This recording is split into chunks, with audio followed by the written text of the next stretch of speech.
Section 4. You will hear part of an Earth Sciences lecture. First you have some time to look at questions 31 to 40.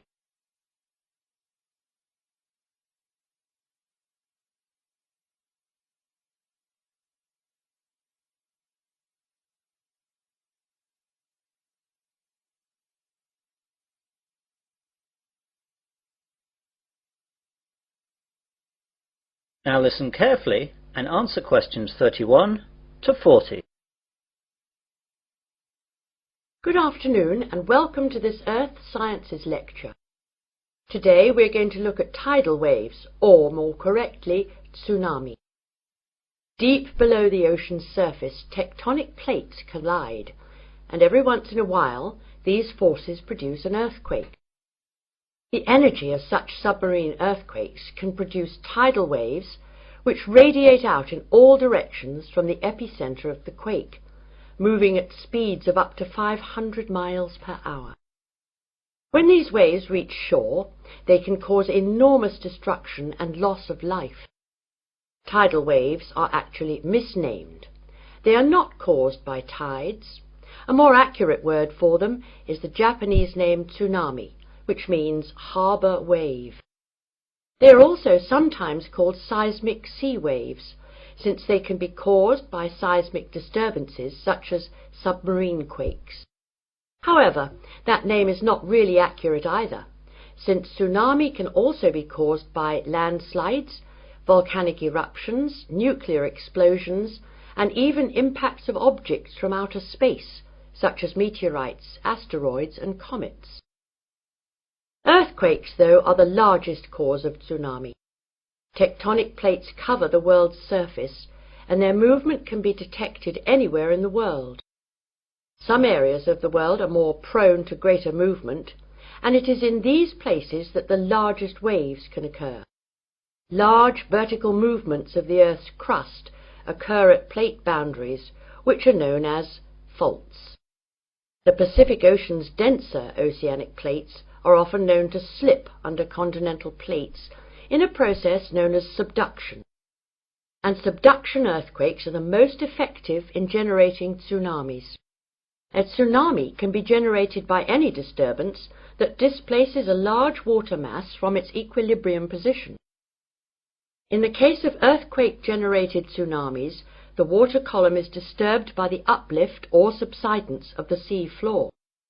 Submarine landslides, which often accompany large earthquakes, as well as collapses of volcanic edifices, can also disturb the overlying water column as sediment and rocks slump down, and are redistributed across the sea floor.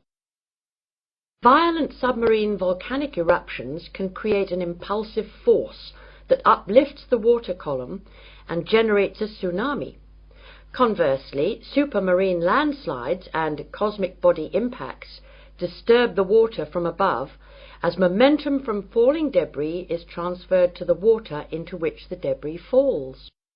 Generally speaking, tsunamis generated from these mechanisms, unlike the devastating Pacific-wide tsunamis caused by earthquakes, dissipate quickly and rarely affect coastlines distant from the source area. Tsunamis are very hard to detect, since they cannot be seen when they are in the deep ocean. The distance between two wave crests can be 500 kilometers, and because of this, the wave height is only a few feet. Because the rate at which a wave loses its energy is inversely related to its wavelength.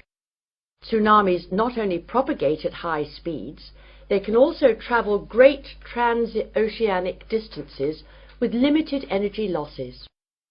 As the tsunami reaches shallow water, however, its speed decreases, but the energy it contains remains about the same. Instead of traveling fast, the wave rises high. The National Oceanic and Atmospheric Administration has set up a seismic detection system to monitor earthquakes and predict the possible arrival of tidal waves for Pacific countries. Buoys at sea can also detect water pressure changes that can indicate tsunamis moving through the ocean. But when tsunamis originate near the shore, there is often little chance to warn people. Let's look at some examples of tsunami and their causes and effects. Some can be relatively harmless. In 1992, an offshore landslide caused a tidal wave of only about 3 feet high that struck at low tide, so Humboldt County, where it hit, got off easy with no casualties. On January 13th in 1992, a Pacific Ocean earthquake off the coast of San Salvador, registering 7.6 on the Richter scale, did not cause any ocean disturbance at all. However, a recent tidal wave which struck Papua New Guinea on July 17, 1998, was 23 feet high and killed at least 1,200 people. This wave was caused by a magnitude 7.1 submarine earthquake. On July 17, 1998, a Papua New Guinea tsunami killed roughly 3,000 people. A huge underwater volcanic eruption 15 miles offshore was followed within 10 minutes by a wave some 40 feet tall. The villages of Arop and Warapu were destroyed. One of the worst tsunami disasters engulfed whole villages along Sanriku, Japan, in 1896. An underwater earthquake induced a wave of 35 feet, drowning some 26,000 people.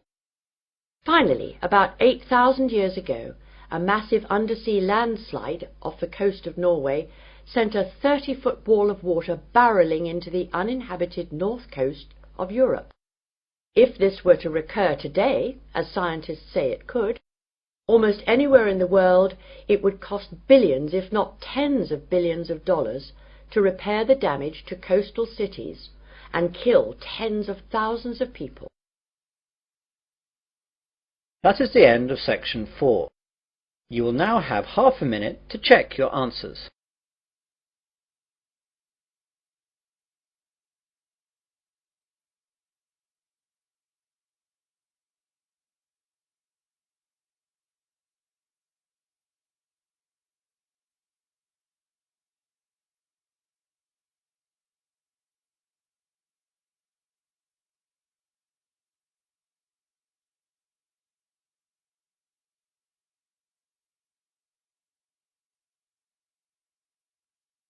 That is the end of listening test